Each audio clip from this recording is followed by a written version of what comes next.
What's up guys, TC here and welcome back to Starbound Custom Creations, and today I have got 3 sexy new weapons to show off, and all the weapons today are going to be ancient themed weapons. So if you know basically the creatures or beings or whatever that made all the ancient vaults and stuff like that, these are like their ancient weapons. So they're just kind of like some little headcanon I came up with, because it's kind of weird, you know, you find all their stuff throughout the galaxy, you don't find any of their weapons, so I figured I'd make some cool weapons for them. And if you guys like this stuff, let me know in the comments and I'll see if I can make some more.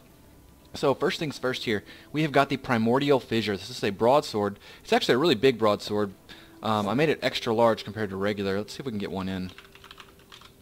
Rare broadsword.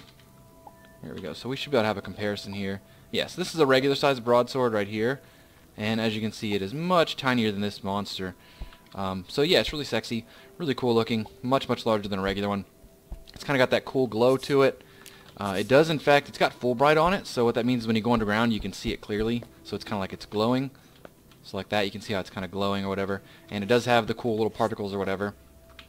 Now, this one here it's basically, the element for it is fire, but they're all going to be kind of like bright, light type related weapons.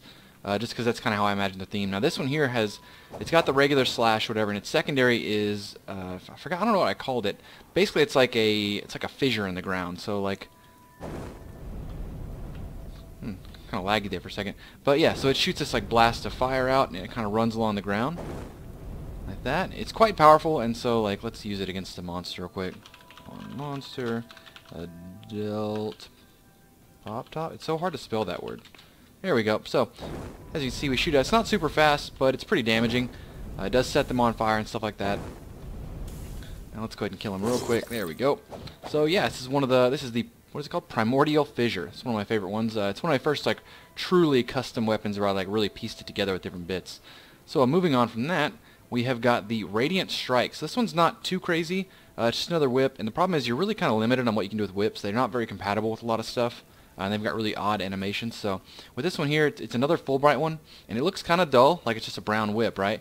But whenever you use its strike, it lights up. It's got like a glowing, the like actual whip thing kind of turns yellow. So you'll see it's got the actual whip when it extends turns yellow, and it leaves this little glowing ball. Now it's also got a secondary where it generates a push zone. So this is kind of cool because then if you, whenever you're like approached by a monster, so he can't really get to me, right?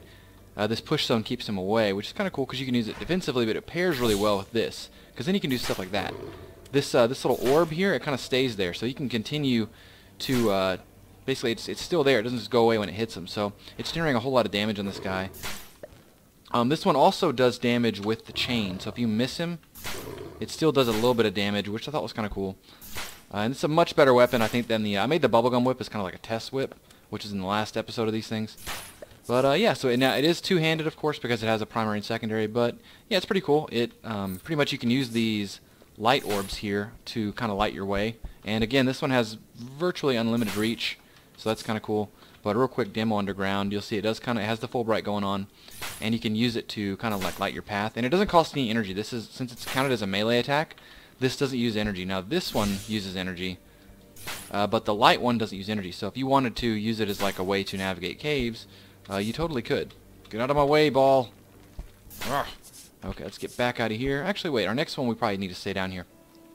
So that is the Radiant Strike. Now the last one I have today is the Boar Havoc. So this is the Ancient Assault Rifle, and so as you can see, it looks pretty cool, especially underground. It's got that glow to it.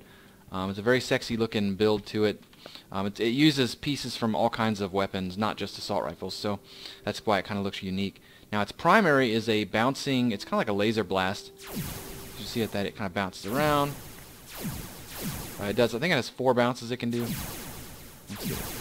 Come on. Yeah, there you go. It does 3 or 4 bounces. It's pretty cool though. It's a fun little weapon. It's got a decent rate of fire.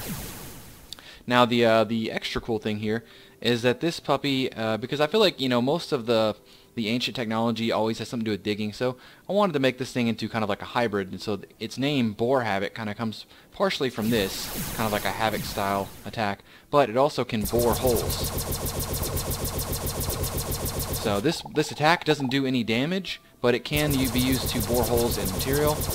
It shreds through dirt really easily, but for really, really hard stuff, you might have to concentrate your fire on it. It's like right here, you see it takes a second to break the actual cobblestone. Yeah, the cobblestone doesn't break quite as quick. So it's not that super powerful. It's not as powerful as the mining drill that I made. Another thing is that this one does not break anything on the background, and there's really no way to add that without making a gun that, like, left-click breaks the foreground and right-click breaks the background. I could make it break both the foreground and the background, but I really didn't want to do it. It doesn't look good when it, like, mills away. It kind of exposes the background. It really doesn't look good. So I just kept it breaking away the foreground. So yeah, that's the Boar Havoc. So if you guys enjoy these weapons like this, these kind of themed, ancient themed weapons, let me know, and I'm going to try to make some more. They're really fun to make. I love the color palette of these guys. But anyways, that's going to wrap up today's episode. Hope you guys enjoyed it. Please rate, like, comment, subscribe, and I'll talk to y'all later.